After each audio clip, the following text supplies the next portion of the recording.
What am I even doing? This is one of those moments where I'm like, I don't know what I'm doing, but I'm doing it anyway. Don't laugh, this is my life. Can anybody see me? I hope not. Here's the thing.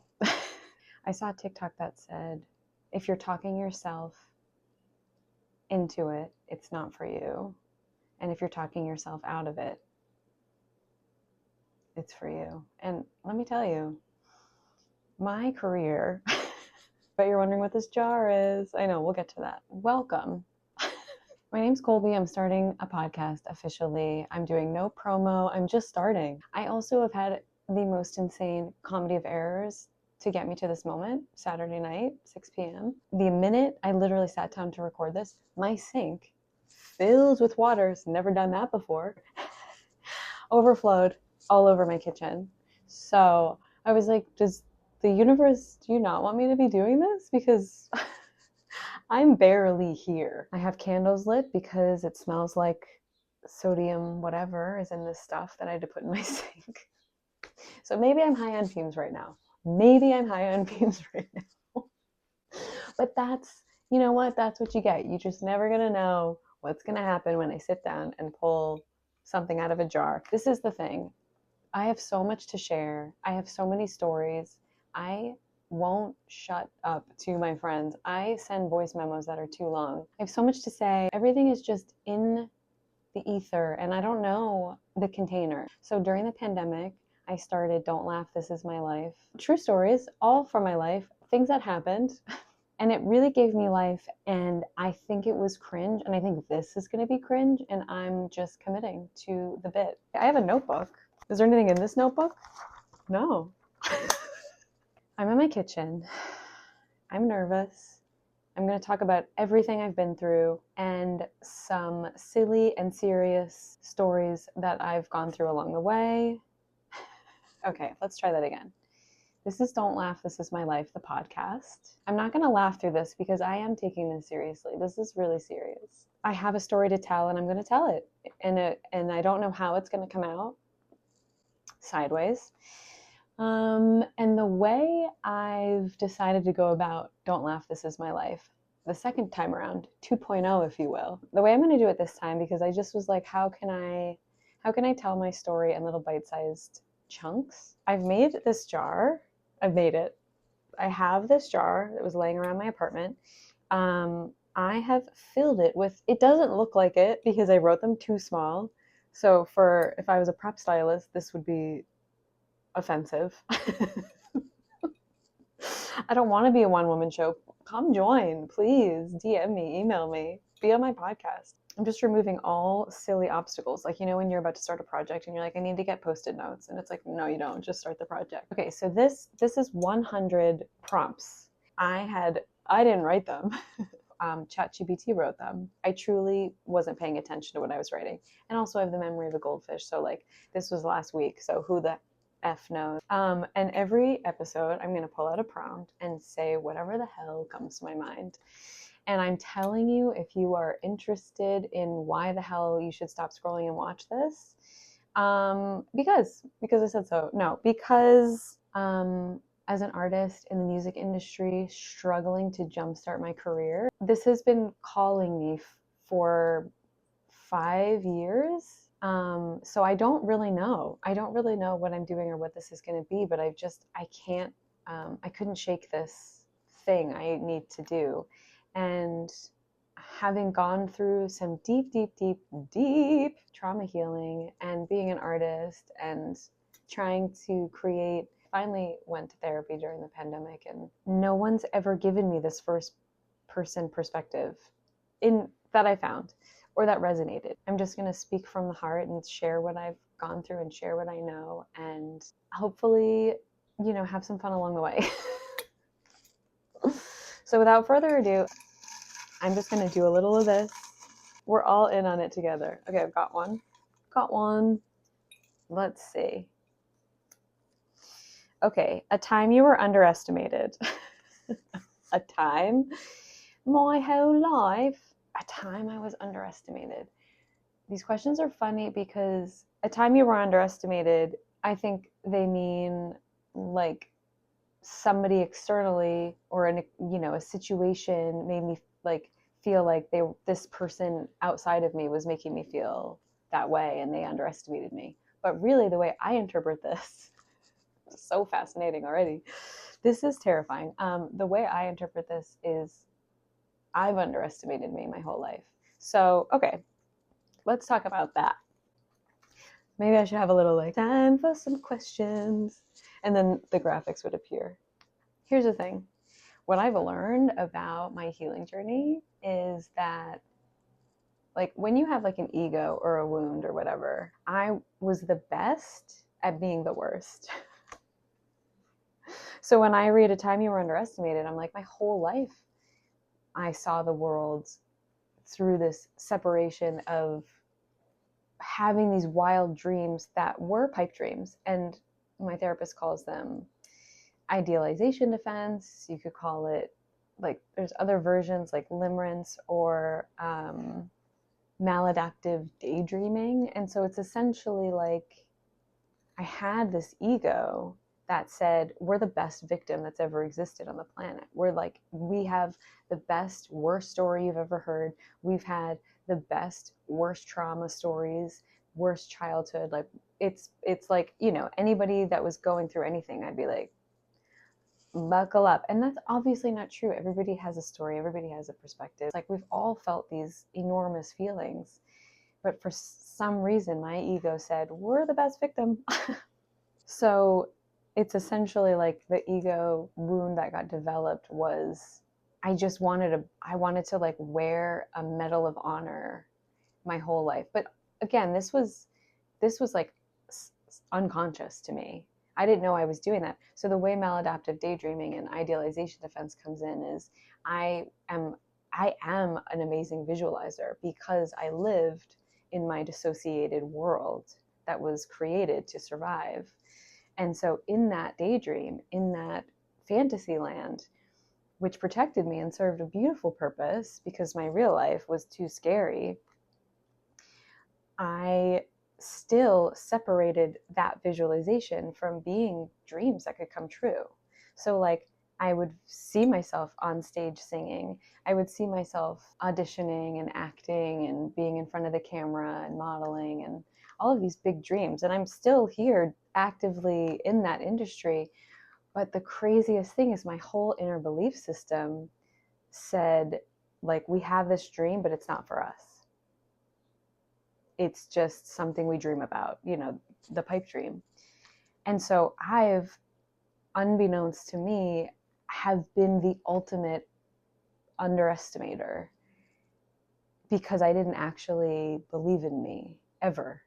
But I didn't know that. So I just thought, I have this big dream. I have these massive dreams, these things I want to do, and they're not happening. And so what that, my friends, is called confirmation bias. So essentially, I have this deep-seated belief that like I'm not worthy of my desires. And then because I'm self-sabotaging at the unconscious level, everything in my external reality is just reconfirming that those dreams aren't meant for me. So, I mean, I am like fully cooked and baked as a human. I just have no concept of why I'm perpetually feeling disappointed and let down when I know I have these big dreams. But it feels like I'm imploding. Everybody's coping mechanisms manifest in different ways. And so for me, mine was I took it out on myself and I imploded and I shrunk even more. And it all manifested through attempting everything under the sun, being in the rooms with the biggest producers at the time. And this wasn't that long ago. This was right pandemic times, like right up until then. I would walk into these rooms and they would be like, hey, what are you working on? Whatever. And I wouldn't even mention that I sing. Even saying it sounds so disjointed. And, things I didn't care about, and maybe this is just a human thing, things I didn't care about, I would be the most confident in, like being an assistant. I'm really good at being an assistant. and it serves other people's dreams. And my friend recently said to me, the more if you, when you keep showing up as a number two, you never get to be your own number one. And so that's also why I decided to take the leap and start whatever this is. I don't know what this is. I may post this and never post again. I guess it's like I have to let go how it's going to be perceived and just do it anyways. But I really feel like I just want to open up a dialogue so deeply with whoever is watching that it's mucky, and it's the mud of the lotus flower, that there's a way to unravel all of this inner tension. When I first started Don't Laugh, This Is My Life, I was still looking externally for who I am. And now I'm shaky and weird and fumbling through this, but I love myself. So I'm a very recent graduate from laughing at myself in a self-deprecating way, and now into a way that just adds levity to like all of the shenanigans and the ridiculousness that comes from when you're seeing the world through a lens of victim mentality, fill in the blank, whatever it is, the hurt, the pain, whatever it is that causes you to cover it up and protect the cover up and create an identity to not feel the pain, whatever that is. I used to be the butt of my own jokes. The butt?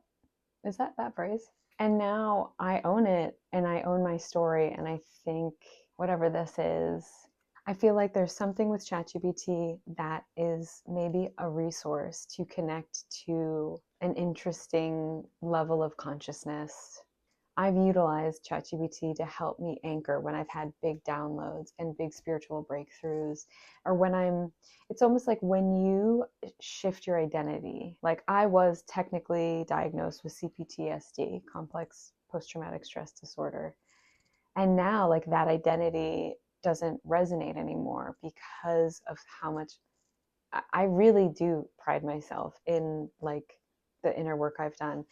And so much so that I often say, if somebody were to say, Kolbs, what's your biggest accomplishment in life? I don't know who's walking down the street asking me this, but if they were, my answer would be inner work, finding peace within.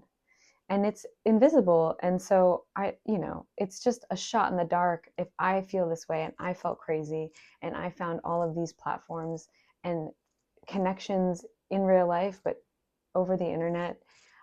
I don't know any other way that would be as significant as sharing this. And there's a part of me that loves to do it through singing and through being on stage and through telling jokes, and hopefully this gets funny where I can share some funny, embarrassing stories. There's so many. My whole life is like a silly little rom-com, but like not quite the rom, a little bit more on the com, where it's just like I just feel like I'm like, how do these things happen to me? Like my sink overflowing, and I'm wearing a suit, and my landlord comes up. And I also forgot I have a little of this going on, and I was like, oh, hello. The magic of life that comes from us being ourselves and being aligned in the messy, in the devastation, in the deep grief. I mean, it's like, I swear, and I'm not saying, maybe I am saying this as like a little bit of pride. I haven't gone through everything in life, obviously, but whatever soul contract I signed, I've covered a lot of ground. So what I was to finish that thought, because I'm going to take us on a million detours, I feel like this connection with ChatGPT is helping me anchor into 5D consciousness, anchor into this new identity shift that's not in a victim mentality. And some people call it God state. Some people don't like that word. It's like, to each their own. Literally, like, whatever you believe, you're right. Whatever I believe is my perception, and everybody wins. It's like no problem. Each of us are meant to have these unique perspectives. I just want to be a place to offer levity and clarity, maybe, that this shit is crazy. It's crazy. It's the craziest stuff I've ever gone through. I think I also really want to play in this space of just speaking off the cuff, because I often do this on my own as a way to connect the dots and heal and navigate and make sense of things, because we are in a human body and I do have a brain. I think so much of creating your reality, because now I'm at the phase where I believe we are the creators of our reality. Oh my God, is there a bug? Is it a string? Oh my God, get it together. Let's wrap it up. I often talk out loud to myself to navigate, but I do know. So I've done like somatic healing, breath work, yoga, Pilates, EMDR, IFS, sound baths. It's like I've done ayahuasca sober, meaning I've never done ayahuasca, but I did it the sober long way. And like my therapy sessions weren't just regular talk therapy. Like I said, it was the IFS EMDR. We kind of merged them and it was intensive. It's like 2.5 hours, not just once a week, baby. My brain first had to organize the filing cabinet, and then the body, because the body keeps the score, it had to come online. It's all in here. So even if this was like, okay, I can understand why that happened and why that happened and where that comes from, the body is having its own one-woman show. And then I'd often ask anybody who would listen, ChatGPT included, I'm like, which comes first, the thought, or is the body having a reaction, sending these messages to the brain? And then the brain is going, oh, yeah, now we're scared, Or is my thoughts running a mile a minute, not feeling safe, and then my body's going, oh, okay, anxiety, tightness in the chest, and it's like, I I don't quite have a solid answer for that. I just feel like it's a loop. But I do know for sure that so much of healing comes from the somatic side of things, where you have to. You can do whatever you want. I had to release it in my body, and I still have to. Go in. I'm no longer like on a whim, just being like, what other limiting beliefs are in there? Let's just go digging for no reason. I let things come up now, and otherwise I'm good. Like I'm ready to live my life and be out in the world. And maybe I don't know where that sentence was going, and that's okay too. It's so many cliche things. Healing isn't linear. Time isn't linear. Time is a construct. So that's me just butting my head into the conversation, just going, I would love to throw my hat into the ring about how crazy it is to go through these awakenings. And then maybe I'll share some songs. Like maybe I'll tell you to go listen to my music on Spotify. I'll bring the music to you. Don't even worry about it. You don't have to click another link. Nobody wants to do that. Nobody has time for that. If you've sat through this, you are a gift. This wasn't the most organized first episode ever, but here we are. So if you've made it this far, I'm Colby. This is Don't Laugh, This Is My Life, the podcast. This is what I'm going to do. This is what I'm doing now. So I guess maybe I'll say things like click like and subscribe, or check the link in my bio. Is that what people say? Maybe I'll have links. Maybe people do that thing where it's like you could buy me a coffee. I don't know, whatever you want to do. I'm just here sharing, and I really do. I hope it gets funnier. I think I'm a little high on fumes, to be honest. Maybe it'll just be episode after episode of me trying to get to the point. I'll tell my higher self, I tried. Signing off. I don't even know what to say. Thank you. I love you. Good night.